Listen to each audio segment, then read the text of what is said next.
I mean, let's be honest. The real victories are the middle infielders you found along the way. Subscribe to Selby is Godcast on Apple Podcasts, Spotify, or wherever you listen to podcasts. Unbelievable! Zach, I didn't forget who I was talking to. However, I'm going to ask you a question. Have you seen the movie Mrs. Doubtfire? Yeah, Robin Williams, classic. Okay, just wanted to be sure. Sally Field? Should I issue some sort of warning here that I'm going to give away part of the ending?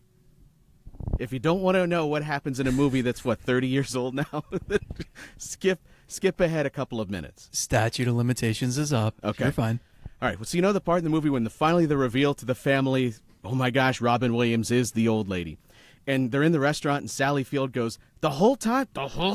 And she has that realization. That was me today as I saw Daniel Schneemann hit the ball on the first pitch he ever saw in the major leagues to the wall, driving a couple of runs. The answer has been in front of us the whole time. Yes, it's 27-year-old Daniel Schneemann. Forget about the loss. Throw that away. I don't care about that. You found your answer. Finally, middle infielder. It's Schneemann. It's been Schneemann the whole time. You're choked up over it. I mean, I can't even believe it. Zach can't even get words out. That's how surprising it is. Excuse me. Yeah, wow. You need a second? Welcome, everyone, to the Selby is Godcast, where we are so excited about finding a second baseman that can play and maybe moving Jimenez over to shortstop. I mean, of course, we're getting ahead of ourselves a little bit here, but do indeed welcome to the show. It is the Godcast. Thank you for being here at YouTube, Spotify, Apple Podcast. Are you ready to speak now? That's where your that's where your mind went? That felt like a stretch. It hit me when his child attended his debut. How often do you hear of a major league debut and the player has their child in attendance?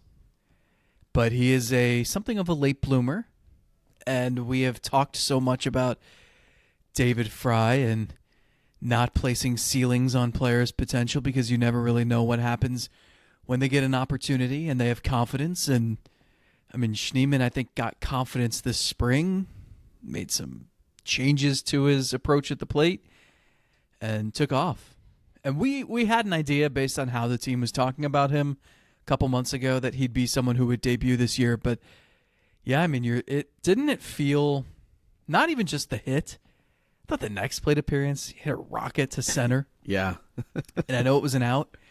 But I thought, you know what, like this guy's going to deliver some key hit at some point this season. It's going to be, hey, remember Schneemann's walk-off double that, knocked the Royals out of the race? Something like that. That's, boy, what a sentence that if I would, we all would have predicted, right, in February, like Daniel Schneemann is going to knock the Royals out of the race. You would have said, is that going to happen in April?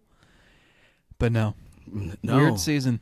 No, I never would have said as of yesterday that it'd be 20 games over 500 as they enter the month of June. I never would have guessed that either. But here we are. It's been a season that's been very inexplicable. There's just so much about this year that doesn't quite make sense. It's been a running theme on this show. I mean, yes, you have the bullpen.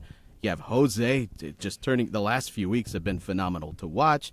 You've had great performances from Kwan when he's been on the field. I mean, there's a lot of good here. But there's also a lot that just doesn't make sense. And you're not going to fight it. You're not going to argue with it. You will happily accept it, whether it's Ben Lively pitching like your number two, or it's a 27-year-old, or in the case of David Fry, a 28-year-old having his breakout season, and people honestly comparing things he did to Barry Bonds without a smirk on their face, legitimately. Some stats where he lands in the record books with some really great hitters. It just doesn't make sense. But we're getting to the point in the calendar where you take what you think does make sense, or you take what's happened and say, we have to act on this, right? You can't chalk things up to a slow start anymore. You can't chalk things up to, I don't know, isn't this usually when all the theorizers out there would say, like, the bats are supposed to heat up, even though we never believed in that thought process anyway. Like, this is the time where you make intentional decisions based on evidence that you've collected for the last 2+ months.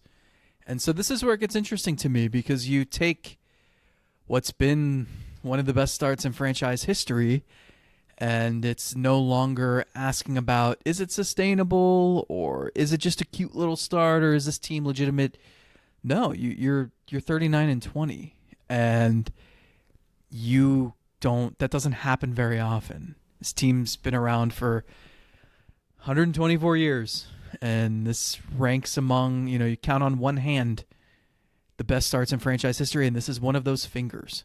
And so I think it's interesting. Schneeman comes up now. I wonder how long the leash is for Arias, for Rocchio, for Bo Naylor, for Carlos Carrasco, for Logan Allen. I wonder what the plan is for the front office to repair this roster, upgrade this roster over the next couple of months. And I think slowly here we're going to start to see roster moves that are made because we've looked at this for the first 2 months and we've said, like, this doesn't add up. Like, these guys aren't hitting and they're still doing this. These guys aren't pitching and they're still doing this. Well, this is the time where you take those guys who aren't doing things and you try someone else, I think, is probably the way I could have summarized that 3-minute endless diatribe in one sentence. But I think, Schneeman has earned this opportunity, Yes, and it's yeah. I'm curious to see what's next. This isn't like their one move up their sleeve. But then I see a guy hit a ball 107, and I say, okay, that is a nice move up the sleeve, even if he is 27. And it's going to be fascinating and interesting to really, over the next several weeks, get to know him. And we have heard of him, but it's always been more of a meme than it's been an actual legitimate key cog to an offense. No one really believed that. It's certainly entering the year, but as the year went on and he was having so much success at AAA, became hard to ignore when he's already reaching double digits in home runs, regardless of what's going on with AAA pitching. He's been so good that you can't just explain it away with, he just had the benefit of facing bad pitching, and the expected numbers below the surface were good for him. The surface numbers were great for him. And I'm glad they finally found a way to get him an opportunity. Did I expect it was going to be in sending Rodriguez down? No. But Schneeman is another guy who follows what his vote preached in spring training, versatility. We're going to play everybody in every situation, whether it is position players or relievers. You're all going to get a place to play at some point. And we've seen Fry really hold the roster together, allow Vogt to have some different decision-making paths that he could follow because you have a guy that could fit in catcher and play first base, and where we know all the things that Fry can do. Schneeman now fits the mold of another guy you bring up, and he can play shortstop. I don't know if that's where he's best at, but he can play it. Can play second base as he did today. Has even played some center field. Third base, there are other places he could play. So I think you made this point on our most recent Patreon show that when they go about the trade deadline, they can go acquire whatever they want, whatever's the best thing that they can get because they can make the pieces fit. But also in terms of Schneeman, if this is even close to legitimate, and I'm not talking about him turning in a Whit Merrifield career, but if it's even close to him being a guy that can help you, it not only puts guys like Will Brennan possibly in the crosshairs that, hey, is your playing time going to go? But also Arias, because Arias has been this man that plays third base when Jose needs a day off of his feet, which is typically one day every series, or that one afternoon game after the night game. Get Jose into DH. Of course, it's going to be Arias at third base, but Schneeman could do that. Fry could do that. So it really, we don't know if this is actually a legitimate thing or how long this is going to last or whatever. But I think it now puts pressure on a lot of different parts of this roster that if they want to go in a direction to send Arias to the minor leagues, they could do it because they've got somebody that fills the role that Arias has been filling. A lot of different ways they could go about things. Bingo. And that's what I was getting at, is that if you think into the future, I mean, this lineup is still a bat or two short. And it's hard to say, well, they're missing they need more shortstop production. They need more center field production. They need more catching production. They need more right field production. But also, like, David Fry can play some of those positions. Schneeman can play some of those positions. Other guys at AAA can play some of those positions. So, yeah, you can acquire any hitter you want, but also you have to sort out, like, what the lineup, what you would want it to look like against righties and lefties, and that's going to be different. Today was a really good example because Jose Ramirez DH'd, but there was a righty on the mound. So Naylor's at first, and Manzardo's wasting away on the bench against a righty. But he's also been limited against lefties. So that didn't feel like the best use of your resources, I guess. Gabriel Arias is playing a ton lately and giving you next to nothing. Let's talk about that, because into my mentions today, I'd even gotten a couple of I got a question about Arias. Why is he playing so much? And another person slid in there and said, hey, maybe this is just we're nearing a decision on, not maybe long-term, but as of the roster construction now, we're nearing a decision on maybe him. And now we remove the hurdle of, well, I didn't get a lot of playing time leading up to my demotion, so how am I supposed to get into any sort of group? They're removing that excuse, whether it would be or not, is off the table. So could it just be this is your chance to show why you deserve to be on this roster right now? No. I mean, Florial had 8 plate appearances in 16 days before he got DFA'd. I think they are missing pieces. They're missing roles. Like, Arias is right now filling in as a guy who's always in the lineup against a lefty, even though, and I know his numbers against lefties are better this year, but he was 9 for 108 with 54 strikeouts against lefties last year. I should not have your split memorized. Like, that means you were so bad that I looked it up so many times and it can't escape my brain now.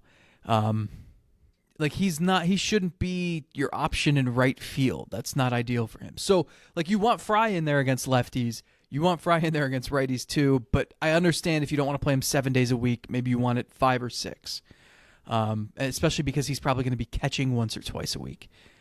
So you have to sort out, like, how do all these pieces fit? I don't think the Arias piece fits really at all, especially if Schneeman's up here. They sent down Jonathan Rodriguez because, one, they have a bunch of off days coming up, so it's easy to get through 10 days if they want to call him back up in 10 days. And 2, they're going to be facing a bunch of righties. They just faced a ton of lefties. So that's fine. And Jimenez was hobbled the last couple of days. They wanted to be protected on the middle infield. I'm with you. I do wonder if Arias is the next to go, or even Rocchio, honestly. Like, it's hard to build a strong case for either of them. The question is, again, like, if you need a right-handed stick, who are you turning to? At least you have Brennan to play right field against right-handed pitching, but you don't have a partner for him. Because if you say, well, Fry is the partner for him, okay, well, if you're going to sit Manzardo against lefties, who's the DH? And if Jose is going to be the DH against lefties and you're just going to play it that way, who's playing third base? Like, is it still, like, do you want Arias and Rocchio in the lineup? Like, do you want an Arias, Hedges, Rocchio bottom 3 on certain days? Arias hit 5th one day this week. He hit 6th one day this week. He hit 7th. I mean, and I don't want to just pick on him because it's not just him, but when you have so many utility infielders, like, this would be easier if you just had like a Ryan Rayburn type or even an everyday outfielder. Go get Taylor Ward or someone. Like, they're clearly one bat short, at least. And I think starting pitching is still the most pressing issue, but I do think you're seeing some just lineup inefficiencies that could be solved with some moves, but it's probably going to have to be an external move. Like, I don't know. I mean, we've seen some of Jonathan Rodriguez. You haven't seen enough to draw a conclusion about his career, but, like, are you going to call up Jankensi Noel and throw him to the Wolves and see how that goes? I mean, Let's do it. Let's just get crazy. And that's the thing. Like, there is room for multiple people here. I just think at some point this season you need an established presence. I think you need another person who can hit in the middle third of the lineup, especially if Josh Naylor keeps struggling. Yeah. I'm not betting on that to continue forever. I mean, he still hits the ball hard. He still has the days where he crushes 2 bombs. I mean, this is still a very talented hitter that will come out of it at some point.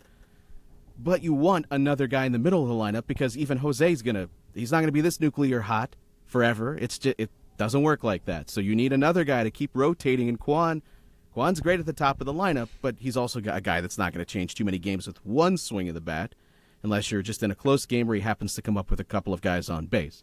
So you're looking for the guy that does slide into the middle of the lineup. David Fry has been that so much. And I want to believe in all of it's not just about the production, which has changed the minds of even projection systems, which have now kicked him up even higher for rest of the season, which says something pretty incredible about this hot of a stretch to change the minds of the computers in the middle of the season. That says a lot about the stretch that you're on. But also below the surface, he's done so much good this is not a case where he's just been fortunate or anything. He has made tangible changes to his approach that have helped to result in the production that he's gotten. All of that said, you still can't guarantee that that's ever going to continue. So, yeah, when you're looking ahead, you're looking for more offense. You certainly are. For as good as the offense has been in total, I need some more individual elements. And you're right, a lot of the guys that are that have been in this valuation mode, you're going to have to start producing, or they have to at least, before you get close to July and August, as you made a point of saying, I think you have to at least give some guys some more opportunities to know what you need going into that trade deadline. You have to do all the above, and I think you can. You're just going to have to make some decisions. Can we talk Fry for a minute here? I talked to a couple people this week, one being Chris Valleca, about what's different and how do you go from, think about spring training, this guy's fighting for a roster spot. There are no guarantees. Thinks he's going to be like the third catcher, but really just part-time stick against lefties who can bounce around a little bit. I think he would have signed up for like a 750 OPS, right? And now I haven't updated the stat, but like the other day, that if you include him, I know he's not qualified among league leaders because he hasn't played. I think he's played 40 games, but the OPS leaderboard is literally Fry, Judge, Ohtani, Soto. Those are the three best. It's like those three and Mookie Betts are the best hitters in baseball year after year. And here's David Fry just ahead of them. It's like, it's insane. And so Valleca and some other people were saying, the one thing to look at, and the one thing that's, it's hard to, there isn't really an explanation to it, because it's one of those things where it's just like, I guess it's just innate ability and then confidence snowballs. But the chase rate, it's 20%. Last year, it was double that. So that's incredible. It's really hard to make significant changes like that. I mean, he's in the 90th percentile now, and we've talked about the difference it can make for good hitters, where what pitches you can inflict damage upon. If you're resisting those pitches outside of the strike zone, then they're going to have to come into you, and it's easier to do more damage on a pitch that you can handle in the zone. It's that simple, and he's got such a smooth, easy swing. So it's hard to explain, like, how do you go from being someone who chases a ton in the minors and in your first taste of the majors, and then just randomly in 2024, it's like, no, actually, yeah, you do what I say you do, pitcher. But you know what's crazy about it? I mean, there is one way you could do that, stop chasing, and that's never swing. Hashtag never swing. You the movement. Don't swing, because you just walk and you'll get there. But that's not him. That is actually not what David Fry has done. He has somehow been super selective. And I think it adds to some degree of, if a man has been this version of himself for 27 years on this earth, and now in the 28th year, he's now decided to just become the most selective hitter on the planet. Yeah, his chase rate and coach pitch was just through the roof. I'm skeptical, but short span, it hasn't mattered. I mean, he's just been great at being a selective hitter. So it's not being passive. It's being up there hunting for the pitches you want to do damage on, and then crushing them when you're getting them. And it has resulted clearly. Vogt is not going to say, that Fry is the right fielder or the DH or the catcher, or because I think in his mind, you lose some degree of what makes this team great by taking Fry out of the role of Mr. Do Everything defensively and now put him into being, oh, this is my everyday right fielder. It in some ways limits the team. So I get why he's not ready to make that call. And I am also still, if I'm betting on this, I still think it's probably likely that if you play him 7 days a week, if you're playing 7 days a week, you're going to overexpose him, and it's probably not what is best for him. But whether or not you believe that, it doesn't matter. He has earned the chance to show us what he is. It's just a matter of where he fits is never, I don't think it's ever going to be clear-cut, at least not this year with the way that this roster is constructed. He's got to remain the guy that can play right field one day, first base another day, and catch maybe twice a week. That's where he best helps this team, in addition to the bat that he brings. I don't know where you're at on him, but it's gotten to the point where I'm still like, he hits the home run the other night, and I'm still like, how is he doing? Like when he delivers, I'm like scratching my head because it keeps happening. What is a slump? Like he's never done that, and so I don't know at what point it'll just reach that point where it's not surprising, where it's just like, oh yeah, that makes sense, sure, yeah, he's still hitting 375 with a 1100 OPS, and it's mid-August. At some point, that you have to have that flip in thought process, I guess. But the other night he hits the home run, and I thought, you know what, this guy it's like Chuck Norris territory. It's like anything you say about this season he's having is believable. Yeah, Fry went 4 for 4 with 3 bombs and 12 RBIs last night. Like, you'd have to believe that, right? I mean, it's who else becoming but Fry? It's becoming mythical. So I was looking up my favorite old Chuck Norris bits the other night. I think I tweeted a few of them, and I thought we'd run down some of my favorites that some of our listeners and readers chimed in with. So can you play the sounder? We have the David Fry Chuck Norris sounder, right? Oh, yeah. It's missing. I got to get that in here. You said that we have a sounder that I keep forgetting about. It's not that? No, it's not that. You haven't forgotten about it. I just haven't played it yet. So when I say the magic words, yeah, when it arises, then I will play it. But until then, it's gonna remain dormant. Is this the segment that you told me to be prepared for? I had a few actually. This one I definitely wanted to do. I was gonna do some birthday thing for you. I was gonna do some birthday thing for you last week. Should we talk about your birthday really quick? You're 40. How does it feel? Why do people care about? They don't.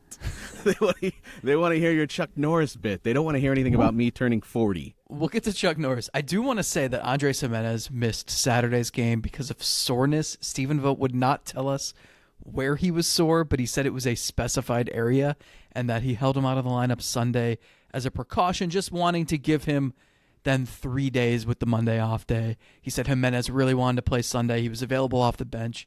But it made me think, like, when you're your age now, you probably wake up with soreness in unspecified areas every day, right? I'm just not. We're not even going to go to that place right now.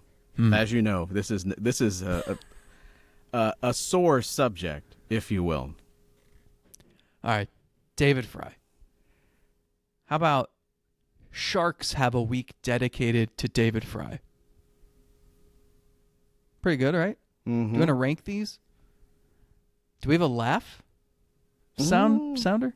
Let's see. What do I got here? The laugh track. Ooh, this is all I got. That's better. How about the monster checks under his bed for David Fry?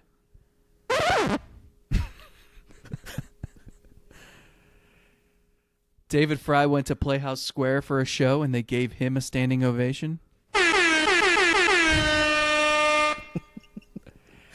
I'm done. I'm sorry. David Fry can strangle a man with a cordless phone. Sorry. I had one more. David Fry can dribble a bowling ball. I could buy that, yeah. That'd be hard to do. David Fry. Not for David Fry. David Fry can believe it's butter. Get it? Because you know how, like, the brand is... Yeah. Yeah, he and Pepperidge Farm both remember. Death once had a near David Fry experience. There we go. Okay. Yeah. How about David Fry asks TSA agents for their ID and boarding pass? I like that one. When David Fry steps on a Lego, the Lego cries. God, there's nothing worse than that. Jeez. I liked this one. When David Fry goes to the beach, the lifeguard warns the sharks. They hang the different color flags out. That Fry's here today, everybody. David Fry visited the Virgin Islands. Now they're just the islands. You can see where that was going. All right. Do you get that one? Okay. David Fry can lead a horse to water and make it drink. David Fry bowled a 300 game with a marble. Yeah. Okay. Totally hard to believable. They didn't specify if there were bumpers. David Fry swims through land. I think that's it. Thank you to everybody for submitting those. There were many to sift through. We had some fun. Who would have thought, David Fry, Chuck Norris, you'd be drawing parallels in early June? Not me. Not me, but hey, I mean, it's been that sort of year. Yes, as I said, great performances from great players. Shane Bieber was great for 2 starts. You remember that? That was this year? That was this year, long before we saw Fry break out. Remember we were talking about Bieber's new cutter? Was it change up? Yeah. Remember that? Yeah, that was... Did we spend a whole podcast talking about how that would transform him back into a Cy Young candidate? One of my favorite 10 minutes of this season, I would say. Yeah, and then that was before they discovered, we signed a guy that's better than him in the offseason that none of y'all fools talked about, Ben Lively. You thought he was an actress. No, this is Ben Lively, who I asked you, there has to be a point. This is sort of similar to David Fry. There has to be a point, right, where you just believe it. And on some level, like with Fry, it doesn't matter whether or not we have believed. It has happened. You can't take it off the board now. So it's sort of similar with Lively. Whether or not this is a mirage or real, he has helped get you to this point. So he deserves a ton of credit for that. But at some point, like if a guy came up that has never hit a home, like Miles Straw hit a home run and then hit another home run and then another home run, you would say, I can't believe it. But at some point, like after the 47th consecutive at bat with a home run, you would say, I think 48, he's going to hit a home run. Right. It's the same thing with Lively. There has to be, like, if he just continues to pitch like this, don't you have to say, you know what? I kind of buy it a little bit. I kind of believe that what he's doing is going to be repeated his next time out. When is that for him? Are we there yet now? Or is it just a matter of you don't have any choice in the moment right now? You have to trust him. But I'm not sure that I actually would if given the opportunity to go in a different direction. I probably shouldn't share this, but there was a season many years ago where a handful of us members of the press corps would slide over to the casino down the street after home games, after every single game, because we thought we had mastered the game of roulette. No one in the history of gambling had ever done this, but we were smart enough to figure it out, where we would walk in, we'd see a table with like 9 reds in a row, so we would throw down our money on black because it was due, even though it's a coin flip, even less than a coin flip because it could land on green.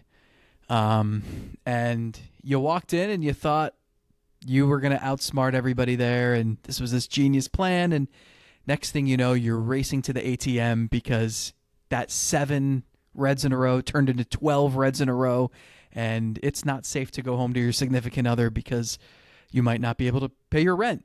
At some point, you just accept the fact that, like, you know what? Actually, maybe the next one will be red. Maybe it doesn't have to just be the other one because it's been red 10 in a row. And at some point, you would think you would just have to accept, like, hey, Maybe I should actually go into this Ben Lively start guessing that he's going to go 6 and give up 1 run on 4 hits. I'm not there yet. I'm not there because I can see metrics. And aside from extension, I'm not seeing anything that can really grab me. At least with David Fry, I can see that he's hitting the ball hard. I can see the chase rate. I can see the contact rate. And, I mean, that Baseball Savant page looks beautiful collage of reds. And with Ben Lively, not really seeing that. So then I'm trying to think, okay, what am I missing? How do these metrics add up to these surface level stats? And that is the thing, and what you're getting at, which is it doesn't matter. Because it's like the Guardians aren't in first place because Ben Lively has great extension and David Fry has a great chase rate. They're in first place because Ben Lively has been fantastic at limiting runs and David Fry has been fantastic at creating runs. And I think the difference in this example is that if Miles Straw is hitting a home run in 47 consecutive at-bats, he's probably hitting the ball hard, right? So the metrics would reflect that. In the Lively scenario, Okay. I wish Okay. there was something obvious that just said, yeah, he's doing it because of this and this and this, and not like, well, he's just got really good command and he's placing his 89-mile-an-hour fastball in this quadrant where guys can't make hard contact, I guess. But like, I'll add to it then. I'll say that every one of those home runs has been a wall scraper. It's just how is it making it over the fence? Every single one down the line. that'd be an unbelievable skill. It would be. It would be. I mean, Jose's mastered it as best you can with it still being legitimate. And I'm with you. If you looked at the Baseball Savant page, it's not indicating that he should have a 2.84 ERA. Now, in fairness to him, he also gave up a pair of runs that he shouldn't have in his most recent start because Rodriguez falls down, misjudges a ball, 2 runs end up scoring He because did of get that. helped, though, the inning or two before with base running mistakes by the Nationals. So I like that stuff I thought evened out. Sure, yeah. Over the course of a season, it generally does. So that's why the more the season goes on, the more I will give you credit for your run prevention. ERA in small samples, there's a lot of noise. Over a long season, I give you credit for it. If you kept runs off the board, even if you didn't get there in the most pretty ways, you still did it over one season. This also goes back to a conversation we had a couple of shows ago. This becomes more important, like whether we're looking at Lively, whether we're looking at whatever Schneeman becomes, or Fry this season. Evaluating where they go from here becomes more important once the season ends. Because then you're talking about, are we to a point where you're not acquiring something else because you have David Fry?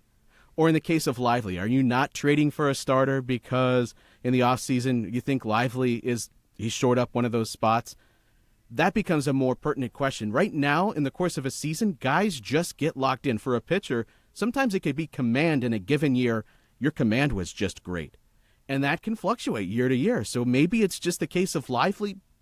Everything is working the way that it needs to. He's putting the ball where he wants to, better than he ever has in his career.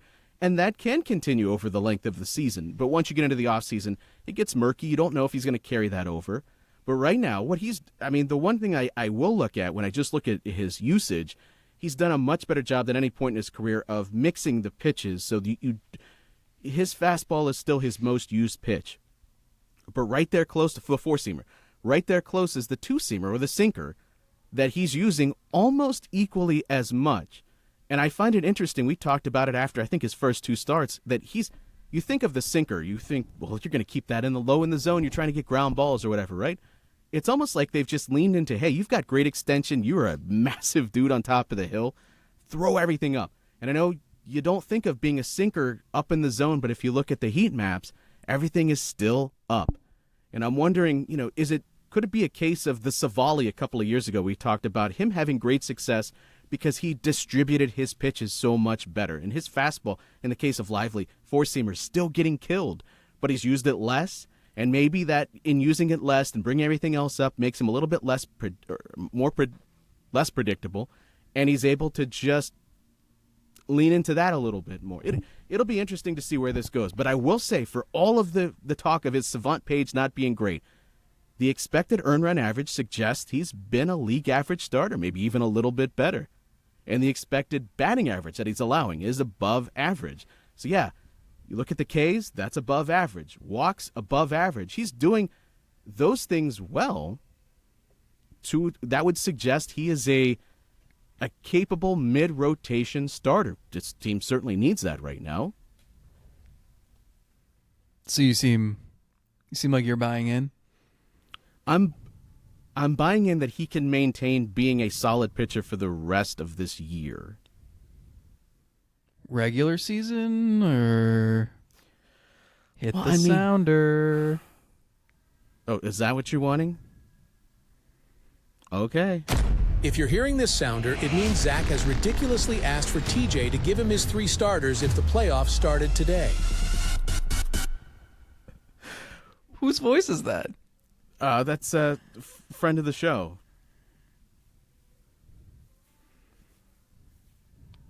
He will remain nameless. Do I know the friend? He'll remain nameless. Friend of half of the show? Yeah, sure. We'll go with that. So that's I hit it. Yeah. The magic sounder. That was the magic sounder. Yeah, we're going to go Bybee game 1, and then it's going to have to be Lively game 2. Wow. And then bullpen game. Going bullpen. How are you getting through a 7-game series? They did it in 16. We're going to just follow. We're going to follow that. They got there on 2 and 9/10. I got 9/10 like a pitcher. They somehow got there. That's not what you want to be following. Who's their Ryan Merritt this year? Is it Will Dion? That's a good one. Does he own a pair of boots? I don't know. Have to ask him at some point if he owns a pair of boots. I mean, I think whether the bigger conversation here is they need help. Gavin Williams is certainly a nice re-addition in a couple weeks, but I think they need more help than that. Lively has done enough to this point that I'm comfortable seeing where this goes for the rest of the season, but I would need to see this sustain itself for the rest of the season before I'm throwing him against the Yankees in the Bronx in game 4 of a must-win game in a playoff series. Is that fair? I don't know. I think Judge would be up there. Guys, did you see his extension? We're screwed. We're done for. Yeah. I mean, it's going to be interesting. Bybee has sort of asserted himself here lately. Yeah, and you that figured that wasn't really in doubt. Yeah, right. Yeah. And Williams, I still believe he's got as good of stuff as anybody in the org, really, starting-wise. So, you can envision him standing atop the mound, going toe-to-toe with Judge, Soto, Stanton, and Rizzo. But I think there's a lot to sort out still. McKenzie, Lively, whoever is the 5th spot. Carrasco was really shaky on Sunday, and I don't know what happens when Williams comes back. Logan Allen, you'd love to see some consistency out of him. And there's just not much. There isn't that. They don't have. They need Bybee and Williams and Allen from last year, who were waiting in the wings for a chance. They don't have that. Joey Cantillo eventually, maybe, but he's not as polished as those guys were. So, yeah, I think you have to. That's the other thing is you have to keep these guys healthy and keep it together for another 4 months before we even get to that conversation where that sounder actually makes sense. But I don't know where this goes. This is the biggest, when we talk about how is this team doing this, I think that's the biggest head scratcher. Yet, as much as they need that pitching, it's all to get a guy that's going to start game 1 or 2 of a playoff series, not because you didn't have anybody better, but because he's unseating the guy that was in the 1 or 2 spot.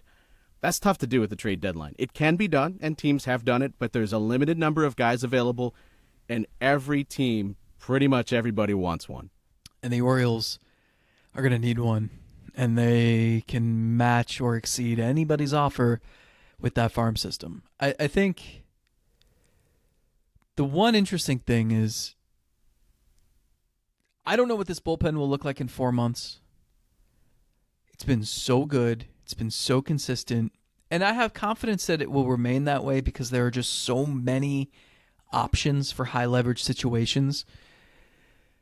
But what you can do in the playoffs, and this is insane. We don't need to be talking about the playoffs. It's June 2nd. Sure we do.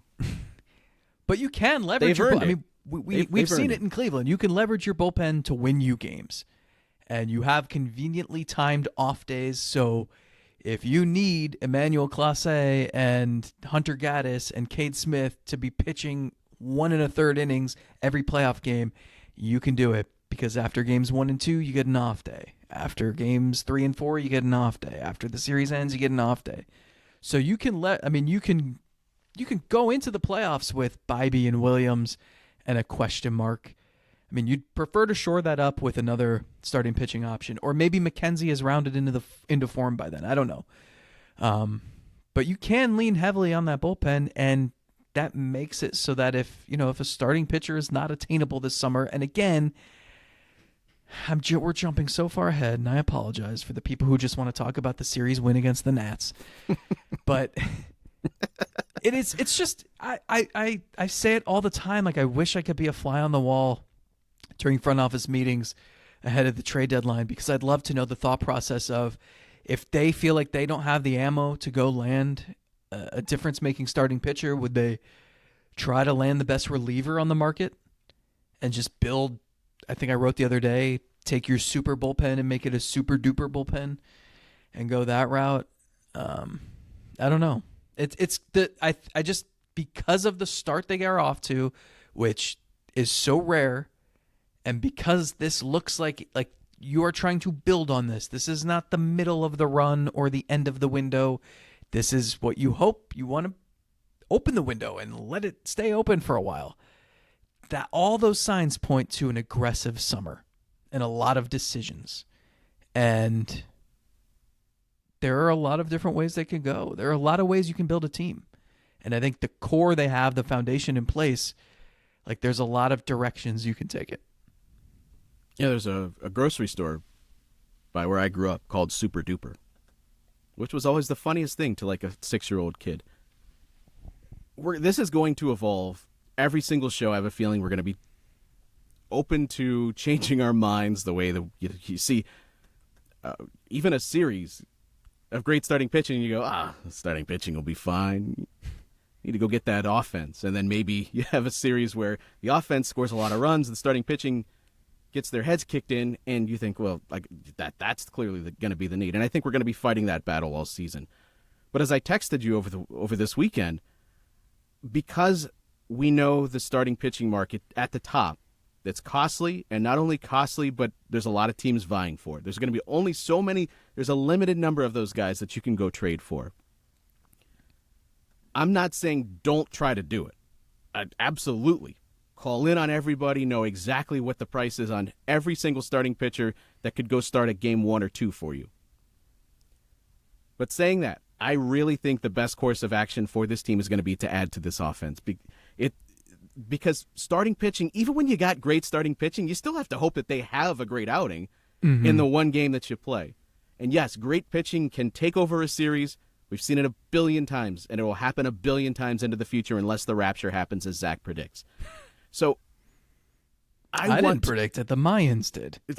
I want to look at ways that I can, if I can't go prevent runs with my starting pitching, how can I add to my run total every single night?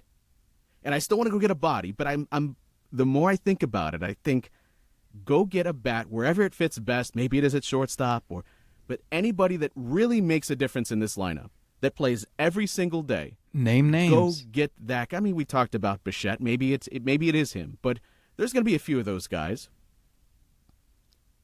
Trade for a starting pitcher too, maybe in the same deal, but it doesn't have to be the guy that's starting game 1. Maybe the guy that starts game 4, but bump the guy that you shouldn't have anywhere close to a playoff series out of the rotation completely by doing that. I think that might end up being what's best for this team. You're not going to prevent the runs the way you want, so just find ways to score as many of those runs as possible. It felt like the last few years there was a lot of, oh, should they be buyers? Should they be sellers? They probably should do both. They're trying to thread the needle and get creative. And this year it feels very, here is plan A, here is plan B, here is plan C. And plan A has got to be shoot for the moon, go get a top-line starting pitcher, go get a bat that can help you, see, and go to war. Plan B would be can't get that top-line pitcher because the Orioles offered Kierstad and Mayo and someone else for Luzardo, and you can't meet that, or I don't know. But the silly thing, I mean, we're talking about Luzardo like, oh, he's clearly game one, you're handing him the ball. It's not like he's having a great year. The problem I have with pitching oftentimes is you're paying like they're the dude, but they're not always the dude. They're just the best dude that is available at that given offseason. Correct. How many playoff series do we see where this pitcher that's semi-good just has a run of 3 great starts into the playoffs? And it's like, how did you know that was going to happen right now? You didn't. So, but that's why this is a conversation. This is not, that's plan A, because it's not like what the Rangers did last year getting, well, and actually those guys weren't rental. Like Scherzer wasn't a rental. When they traded or they got DeGrom, obviously that was a short-term and long-term play. That was a 5-year deal. But a lot of times, like the best pitcher on the market is a rental, and it is just go try to win the World Series that year. But for the Guardians, like the starting pitching thing isn't going away. Like there's no Daniel Espino ready to take over as the ace next season. So I do think if you can get, and it doesn't have to be Garrett Cole level, because that just doesn't exist. And that's why so much of this too is the timing of when you're a buyer and who's available and how many teams you're competing with to acquire that pitcher. But if you could get Luzardo and you have him for the next few years as your number 2 or number 3, that's really good still. Like you're trying to get someone, you need people who can eat innings and do it above average. Yeah, I don't. You're going to need that next year. So there are ways to do this. So like that's plan A, and it's you got to acquire a hitter too. We talked about, I think you're at least one right-handed stick short. Maybe you're one everyday player short, especially if you want to address shortstop. I think that plays into this. Plan B, though, if you have to pivot away from acquiring that slam dunk starting pitcher, I think you're still acquiring starting pitching help. It's just not that guy. It's Yusei Kikuchi from Toronto, who you can throw in as a mid-rotation guy and a rental, and then you can figure out starting pitching in the offseason, right? So there are different buckets here. And each of them probably has several moves in it, because this is not a roster that's one move away from having a perfect roster by any means. But like, I do think there are so many different ways they can go. And you have to see, okay, if we can't acquire the top starting pitcher, one of the top 2 or 3 starting pitchers, then do we go bullpen? Like, where are you throwing your biggest move at? You know, if you say, hey, we'll trade Chase DeLauder, like, what are you comfortable trading him for? Does it make sense to trade him for a hitter when DeLauder could be up here next season? Does it make sense to trade him for Mason Miller? Does it make sense or do you only want to move him if it's to get a top-level starting pitcher? Like, these are the questions you have to ask, and then figure out how many players do you need to be as good as you want to be this year? How do you want to play short-term versus long-term? How do you want to play? Like, if you can't get that marquee starting pitcher, is it worth it to make like a few incremental upgrades, and then you don't have to give up that much? Yeah, especially if they're rentals. Yeah, there's a lot that you could upgrade, but they're also good enough that one semi-significant upgrade in those spots really raises the floor. Mm-hmm. I mean, you're getting almost as weak of production at shortstop as any team in the league. If you take David Fry out of the equation, you're getting as poor of catching production offensively as any team in the league. I thought you were going to say just put David Fry at shortstop there for a second. Problem solved. So, we talk about it all the time. Can you take where you have an F and turn it into a C, because that makes a big difference. It doesn't always have to be trying to upgrade to an A+. But you're also in a position where you might be able to do that. So I think the options are open at the moment, and you have 7 or 8 weeks to figure out the best plan of attack, knowing there are a bunch of other teams vying for the same things you are. Yeah. If you're familiar with episodic television, and I know you are, usually the first season, every show, it's its own self-contained unit. But once you get into season 2 and season 3, yes, self-contained elements of every episode, but there's always an ongoing overarching theme here that there's a start to it and an end to it by the time the season ends, right? And that is our like conversation. Like the Scranton here. branch downsizing? This is certainly not the end of this conversation, nor did it begin here. If you want to go see the beginning of this conversation, patreon.com/SelbyIsGodcast, where you get the one additional episode per week for $1 per episode, and you get access to the Discord, which is a heck of a lot of fun, so come join us over there. Discord was trying to sleuth and determine that there was a burner account of Gabriel Arias, maybe, or someone close to Gabriel Arias. Yes, I would put money on at least close to Gabriel Arias. Yeah. Discord doesn't miss a thing. No, they don't. Nor was it really that hard of a case. If you pay the close attention to, like, that would have to be the most hardcore Gabriel Arias fan that's ever existed that had no connection, alleged connection, to Gabriel Arias. But you know what? As you've said before, if you were an athlete, you would every single night they'd come out and talk to you at your locker. You'd have some tall tale to tell, just have them just chasing their tails. And I can't, whether or not I'd use it to defend myself or just cause chaos, yeah, it maybe wouldn't be above. It wouldn't be above that. Let's wrap things up with something that had the other teams, the Nationals, here chasing their tails for a minute. That's Jose scoring from second base on a wild pitch. That's always a lot of fun. But as I tweeted, you know the way that this man plays the game. You know how much he prides himself, whether it's trying to steal home to win a game, essentially. Ended up blowing up in the Guardians' face last year. He had to.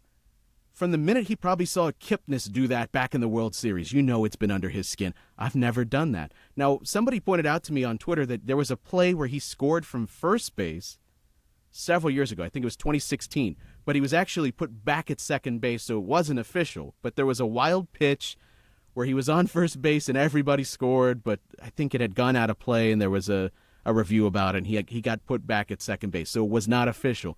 You know, Zach, better than anybody, this man wanted to add this to his career resume. He had to be dying for the opportunity. With every time he saw a chance, it had to be eating at him that he wasn't scoring. He finally got it done. I have to applaud him because he had to feel like a giant weight or helmet lifted off of his head in this case. My favorite one was when they were playing Baltimore here, and I think he turned it was a basic single, and he wound up on third base because he stretched into a double, beat out a rundown, and then realized there was nobody covering third, so he just outraced them to third base. He's a marvel. He's not by any means more than just a pedestrian runner when it comes to speed. And yet year after year, he is among or atop the leaderboard in base running. And it is the instincts. It is just being one step ahead at all times. And it took a while for this to dawn on me. But we think back, this guy debuted in 2013. He was 20 years old. And remember that September, he was used as a pinch runner, trying to steal a base here. Of course he was. Look at the way he runs the bases now more than a decade later. What a perfect addition to a team trying to contend than a 20-year-old who, it's not just because he was fast, but because he was just such a smart base runner and an instinctual player. And that's the thing about him, is he's going to age here and the bat speed's going to decline and the power numbers maybe will dwindle and we'll wonder what kind of hitter he becomes. But those instincts are going to make him good for a long time. He's going to be better at 36 than he should be because he's such a smart baseball player. So it's rare, the combination of skill and intelligence that this guy has. I think everybody wonders, how does he do this? He's 5'9", and he struts around like he's owns the place, and he's not in the best, like he's not built like an Adonis, and he's not super fast, and it's just the strange, perfect concoction of talent and awareness that makes him so great at so many different things. And that's why, I mean, it's still like, TJ, we've watched him now. This is his 12th season. And we are still coming on this podcast and saying, can't believe what Jose Ramirez just did. I'm still amazed by something it's unbelievable. What's left? But I do believe it. It's just I want to recognize in the moment. We oftentimes get so caught up in what's the next big thing, and we get so jaded or so used to something. Every time Jose does something like that, I want to take a second just to appreciate it, because we're going to be telling someday generations, that player that's playing third now is not as good as Jose was. We're going to be doing that. I don't know why that turned into Adam Sandler towards the end. We're going to be doing that. So I want to take the time in the moment to appreciate it while it's happening. And I feel like we know his teammates do. You saw Rocchio on Friday night when he scored on the ball into the shortstop, and it squirted away, and he's still running the bases crazily, and then he scores, and then Freeman takes off for second base, and these thieves are just taking extra bases. The guy behind me, I think he had a bet on the game for them to score 8 runs, was losing his mind. This team, they always just take the extra base. I'm like, okay, well, they didn't score the 8 runs on that game. I'm sorry about that, but they did score a lot of runs to help them win that early game. And I get a sense that, yes, the teammates are doing it, but it seems like the fan base is really buying into that lately. I mean, I was part of the homestand on Friday night, just in the crowd, and there was just an energy in the place, and I think you have to go back, and I'm sure there's just recency bias at play, but to feel that level of energy, I don't think I felt that level of energy. Even you'd have to go back to the win streak of 2017. Not that they're quite to that level, but there's just a buzz and an energy and an expectation that they're going to play the game well every single night. And it just feels like, whether that process has already started or is underway, the city does feel like they're embracing this team and the style that they play, and just enjoying the way that they play the game here. Yeah, I mean, it could be a fun summer. I think, again, like, we haven't seen a start like this, and even more impressive, we haven't seen a start like this for a team that we didn't think very highly of coming into the year. All those years that we're comparing to, this is the best start since 95, 99, 54. Like, I don't know about the 50s. I will have to go back and read what Gordon Cobbledick was writing at the time. But I think, those 90s teams, like the 94 team was good. Remember? In 95, remember, after the player strike, only 2 teams had an attendance boost in 95, and it was the Indians and the Rangers. And obviously in Cleveland, it was because that perfect storm happened and everybody had fever for the baseball team. And you were building off 94. It looked like it was going to be the first good season in basically 4 decades. So, 99 or whenever else they got off to good starts, like, you expected that to happen. Nobody expected this. You're off to an historically great start. You're not sure how they're doing it, but it's exciting to watch because it's a different person every night, or it's Jose Ramirez being a marvel, or it's David Fry being Chuck Norris, or it's Clase just shutting the door every single time. It's been a good brand of baseball. They've delivered clutch hits at the right times. We talked about the other day just their numbers with runners in scoring position and capitalizing on certain moments. So attendance was up 41% last year.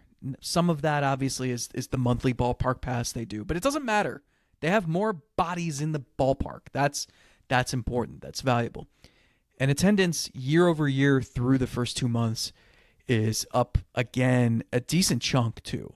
So yeah, like, the crowds have already been really good. You're seeing weeknight crowds of 20,000 plus. You're seeing weekends at sellout levels or close to it.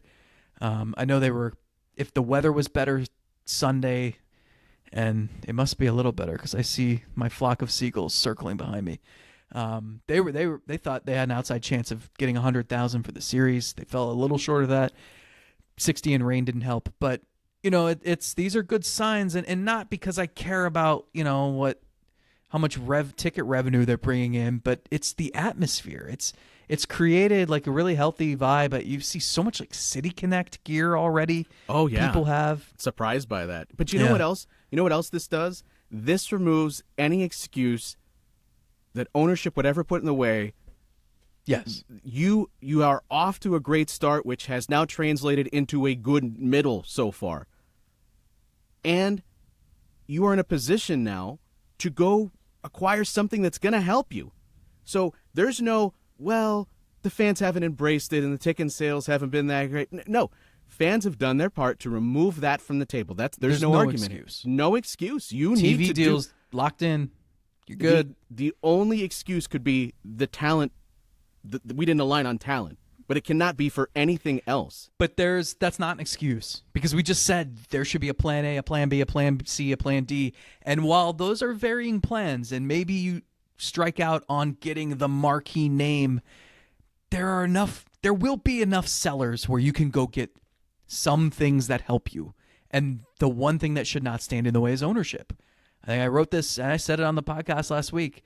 Like, your payroll is about $100 million, and a third of that is dedicated to Bieber, Straw, Laureano, and Gene Segura, who is off on a yacht somewhere, like laughing every time we mention his name. Those guys are making a third of the payroll. They have nothing to do with what's happening right now. So, like, and look, teams have that. Obviously, it's easier to stomach that if your payroll's $300 million than being $100 million, but you still have one of the smallest payrolls in baseball. You're supposedly building up something. You want this team to be good for a long time, and you want to add to it. I don't know. You want to end a 76-year World Series drought. You can't stand in the way of acquiring Kevin Gossman or Bo Bichette because they make a little more money than you're comfortable with. You said you didn't spend money over the winter because the TV deal was uncertain, and then you wound up getting the TV deal done, and no, it's not quite up to what it was supposed to be, but it's close enough. And your attendance was up 41% last year, and it's up over that this year. So you're right. Like, there's no excuse. You have the farm system where you have players that other teams will want. You can acquire anybody. Whether you do depends on if you can align on value and if you can tolerate the financial cost. And to their credit, for the most part, well, maybe not for the most part, but there have been opportunities to increase the talent level of the team, and they took that shot, whether it was Bruce, whether it was Miller, whether it was trying to trade for Lucroy. Ubaldo. So do it again. Do it again, because there's nothing standing in your way of making this start turn into something legitimate. Nothing. Will you go on your unhinged rants as much now that you're starting your fifth decade of life? Only if you keep telling me that Ben Lively's not real.